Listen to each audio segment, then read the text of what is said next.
It's called The View? It's called The View. It's not called The Facts. Yeah, but It's isn't it interesting that it's called, I mean, I don't think they meant this when Barbara Walters invented it a long time ago, but it's The View. Well, that's the problem in America. But There is one view, right, and that's one clearly true opinion, and everybody else can go sit in the corner. That's correct. They call it The View, but these days it feels more like the monologue.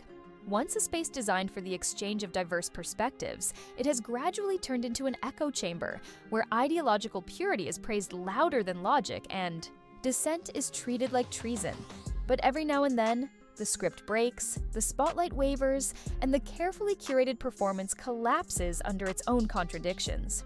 What happened recently on national television wasn't just a heated debate. It was a total ideological implosion.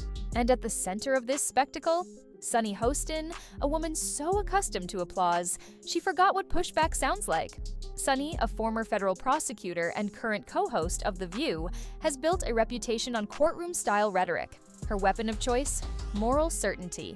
She doesn't argue, she proclaims. Every discussion is a trial, and she is the star witness, judge, and jury all in one. That formula might work when your fellow panelists are either in agreement or too intimidated to push back. But what happens when you step out of your safe space and into a battlefield where facts, not feelings, win? Enter Bill, Maher, and Megyn. Kelly, two seasoned media veterans who've weathered more controversy than a season's worth of The View episodes. Maher, known for his dry, withering sarcasm, and Kelly, famous for her poised takedowns, are not the type to back away from confrontation, especially when the opponent is someone like Sunny, whose confidence in her correctness borders on the theological. The takedown began subtly.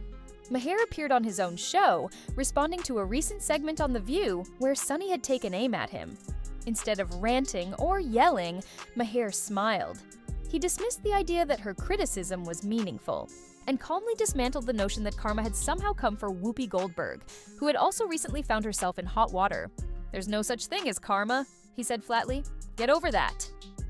That alone was enough to shift the narrative, because when you're someone like Sunny, who thrives on moral judgment, being told that the universe doesn't care about your outrage is the ultimate heresy.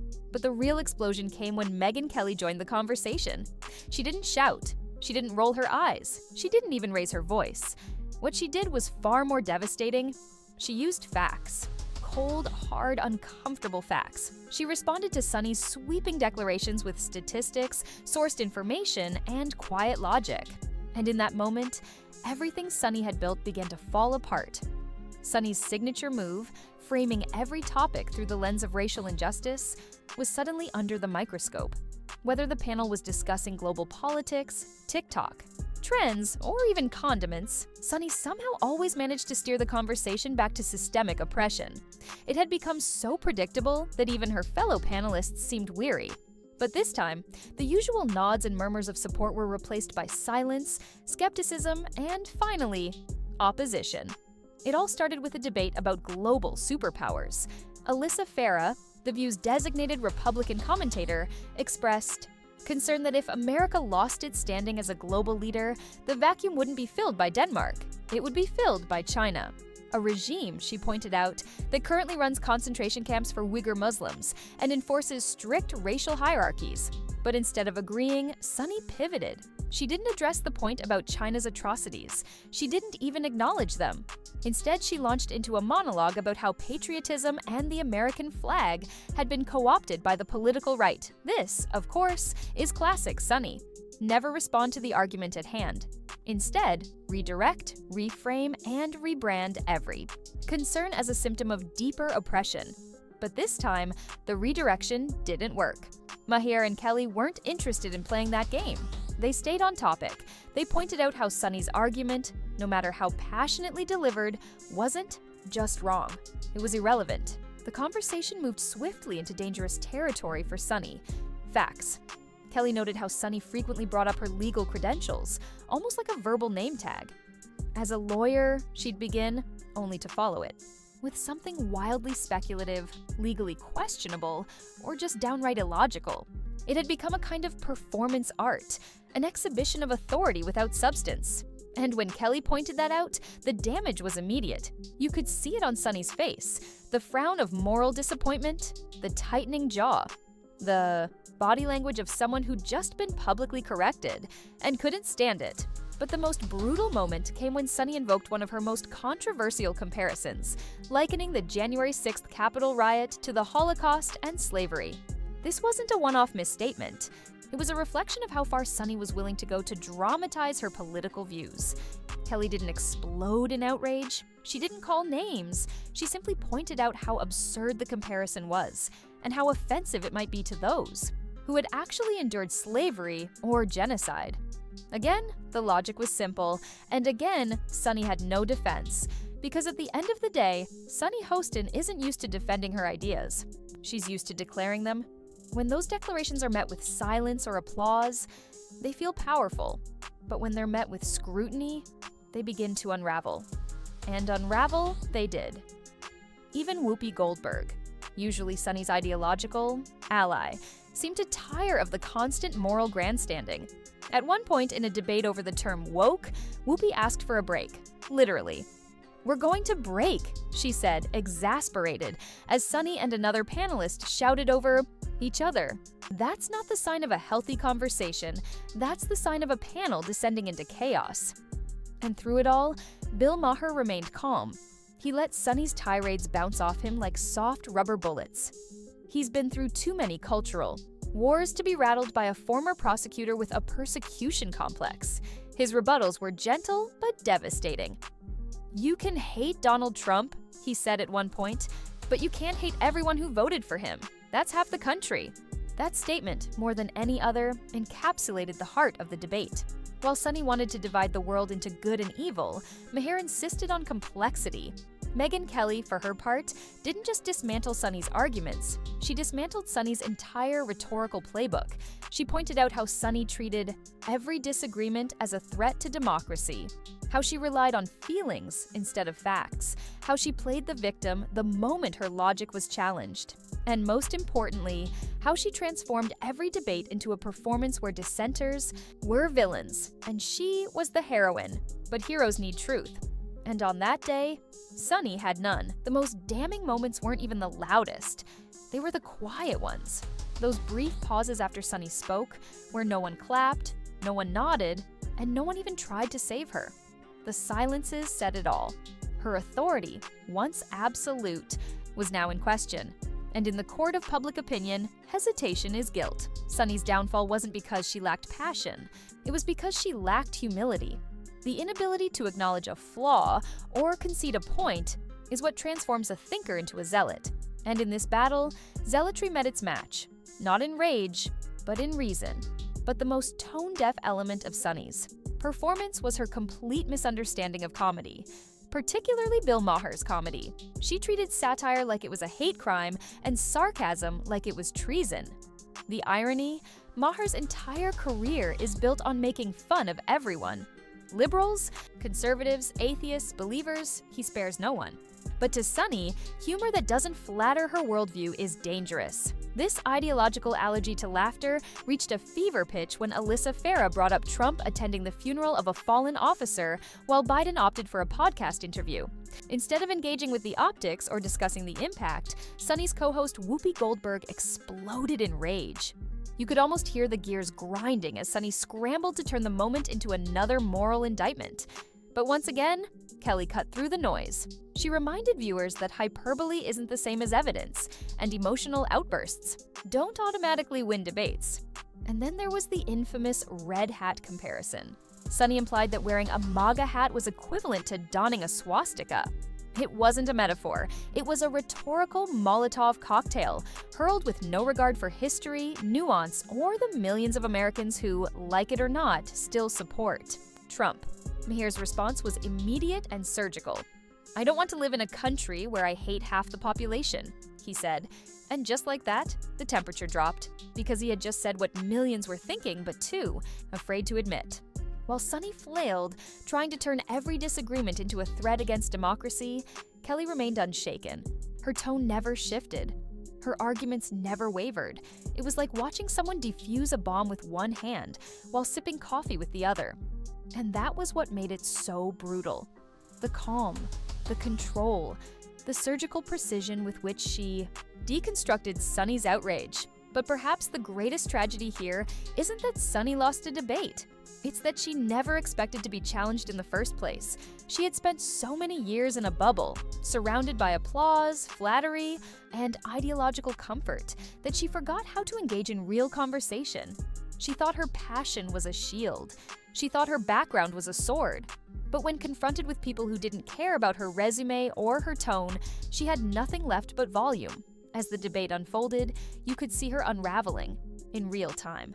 Her arguments became circular, her voice became shrill, her once carefully controlled demeanor crumbled into fragments of sarcasm, frustration, and incoherence.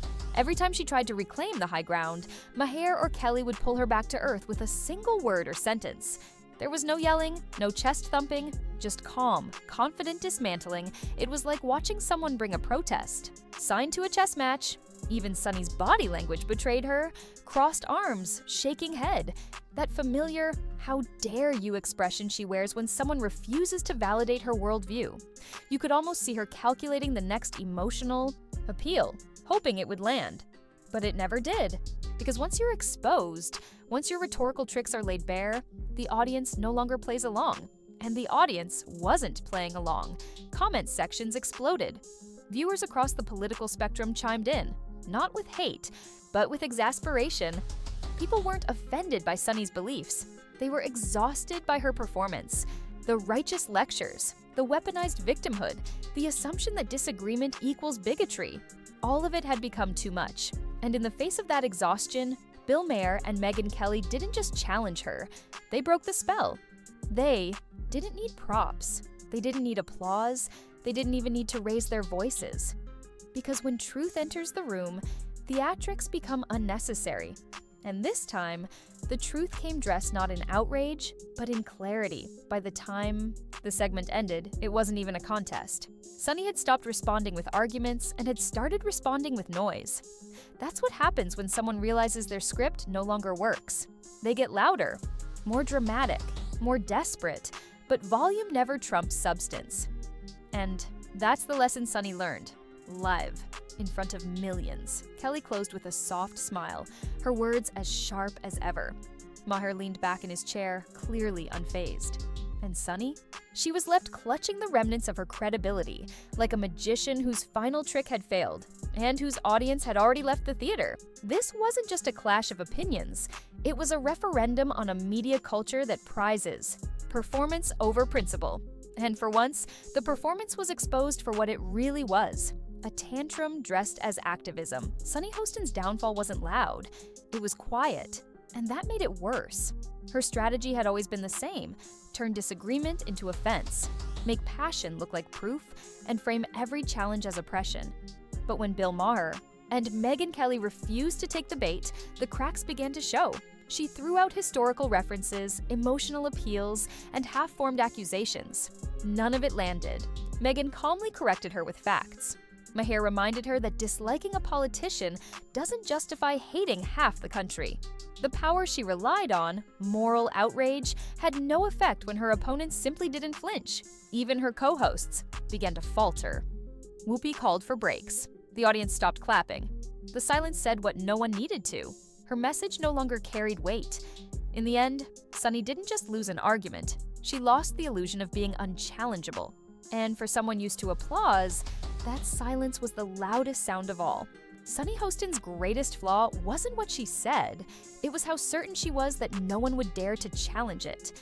In her world, criticism is cruelty, disagreement is danger, and pushing back is nothing short of betrayal. But outside, the confines of the View's tightly managed stage, the rules are different. Outside that echo chamber, opinions have to compete with evidence, and emotions aren't a substitute for logic. That's what made this televised clash so significant. It wasn't just a disagreement, it was a full-blown confrontation between two very different approaches to truth. On one side, Sunny, whose worldview is protected by identity, outrage, and the constant invocation of historical suffering. On the other, Maher and Kelly, two media veterans who've built their careers on surviving the kind of backlash that Sunny believes should silence opposition. And that's the real difference. Maher and Kelly know the cost of dissent. They've paid it. They've been labeled, attacked, and misunderstood. But instead of retreating into victimhood, they learn to argue better, to back their views with facts, to meet hysteria with humor and passion with poise. Sunny, meanwhile, hasn't evolved. Her method hasn't changed. She still believes that volume equals validity, and that conviction should never be questioned. But in today's world, where viewers are more informed than ever and tired of being condescended to, that method no longer holds. The breakdown wasn't just philosophical, it was visual. You could see it on screen.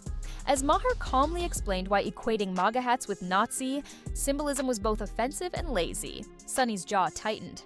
Her posture stiffened, her eyes darted. She wasn't listening, she was waiting for her next line.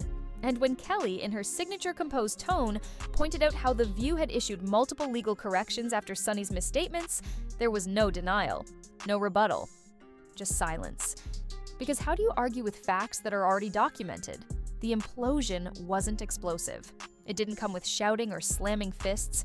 It came in the form of quiet unraveling, the kind that only happens when someone realizes they're no longer in control. And in that silence, Sunny's performance collapsed like a house of cards meeting a gust of logic. What viewers saw wasn't a takedown, it was a reset. A rare moment where television broke character and showed us what it looks like when power is confronted by truth. No theatrics, no applause cues, just facts, calmly delivered, standing against a storm of sanctimony. And that moment has stayed with viewers. Not because it was dramatic, but because it was honest. For once, the crowd didn't cheer the loudest voice. They respected the one that made the most sense. Sunny's defenders will say she was brave, that she stood her ground, that she didn't. Back down, and they're right, she didn't. But that's not always a virtue. Sometimes standing your ground when your position is flawed is less about courage and more about pride. And pride, when unchecked, is the fastest path to irrelevance. In the days following the segment, clips of the exchange flooded the internet. Commentators from all sides weighed in. And while political divides remained, one consensus emerged. This was a turning point, not just for The View, but for public discourse. A reminder that ideological monopolies eventually crumble under the weight of their own arrogance. Maher and Kelly didn't gloat. They didn't mock. They simply stood firm. And in doing so, they reminded millions of people that clarity still matters. That facts still matter. That respectful disagreement is not hate speech. It's the foundation of a free society. Sunny didn't lose because she was wrong about everything. She lost because she refused to entertain the possibility that she could be wrong about anything. And in that refusal, she exposed the real problem, not just with herself, but with an entire media ecosystem that rewards outrage over understanding. So the next time someone tells you that being loud is the same as being right, remember what happened on that stage. Remember the silence that followed each factual rebuttal. Remember the calm that undid the chaos. And remember that the truth doesn't shout, it stands. If this video opened your eyes or made you think differently, hit that like button and subscribe for more unfiltered, high-retention breakdowns of the stories mainstream media won't tell straight. Drop a comment below. Do you think Sunny Hostin was unfairly challenged, or was this long overdue? We want to hear your view on the View, and remember, facts don't need volume, they just need to be heard.